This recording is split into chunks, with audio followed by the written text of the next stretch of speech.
کہانی ہے ایک چھوٹے سے گاؤں کی، جہاں مٹی کی خوشبو، کھیتوں کی لہلہاتی فصلیں اور آسمان جیسا دل رکھنے والا ایک لڑکا رہتا تھا۔ آفتاب کا سب سے گہرا دوست کوئی انسان نہیں بلکہ ایک گھوڑا تھا، سفید، تیز اور وفادار، جس کا نام تھا بادشاہ۔ یہ گھوڑا آفتاب کو بچپن میں گاؤں کے میلے سے ملا تھا۔ تب وہ چھوٹا سا تھا، کمزور سا، لوگوں نے کہا تھا یہ چلنے کے لائق بھی نہیں، لیکن آفتاب نے کچھ اور ہی دیکھا تھا۔ اس کی آنکھوں میں خاموشی میں چھپا درد اور ایک ساتھی کی تلاش۔ سالوں میں کمزور گھوڑا بادشاہ بن گیا، نہ صرف تیز دوڑتا بلکہ آفتاب کے دل کی دھڑکن بن گیا۔ صبح کے وقت وہ دونوں کھیتوں کی مٹی میں دوڑتے، نہر کے پاس بیٹھ کر چھینٹے مارتے اور کبھی آسمان کی طرف دیکھ کر خواب بنتے۔ آفتاب کے ابو نہیں رہے تھے، اور جب دل بھر ہوتا تو بادشاہ کے گلے لگ کر وہ چپ چاپ آنسو بہا لیتا۔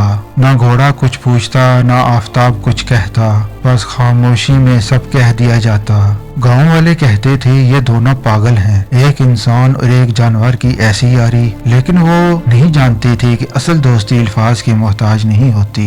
ایک بار آفتاب بیمار پڑا، بخار، کمزوری، کئی دن بستر پر، اور بادشاہ نے کھانا پینا بھی چھوڑ دیا۔ جب آفتاب نے آنکھ کھولی تو کھڑکی کے باہر وہی سفید گھوڑا چپ چاپ کھڑا، آنکھوں میں آنسو۔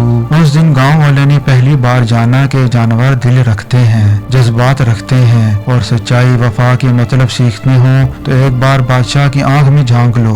آج بھی شام کا سورج ڈھلتا ہے تو دور کھیتوں میں دھول اٹھتی ہے اور لوگ جان لیتے ہیں آفتاب اور بادشاہ پھر دوڑ رہے ہیں، وقت کی قید سے آزاد، دوستی کے رنگ میں رنگے۔ یہ کہانی نہیں، ایک سبق ہے کہ سچی دوستی نسل، زبان یا صورت سے نہیں، صرف دل سے پہچانی جاتی ہے۔ دوستو، کہانی پسند آئے لائک، شیئر اور سبسکرائب کریں۔ شکریہ۔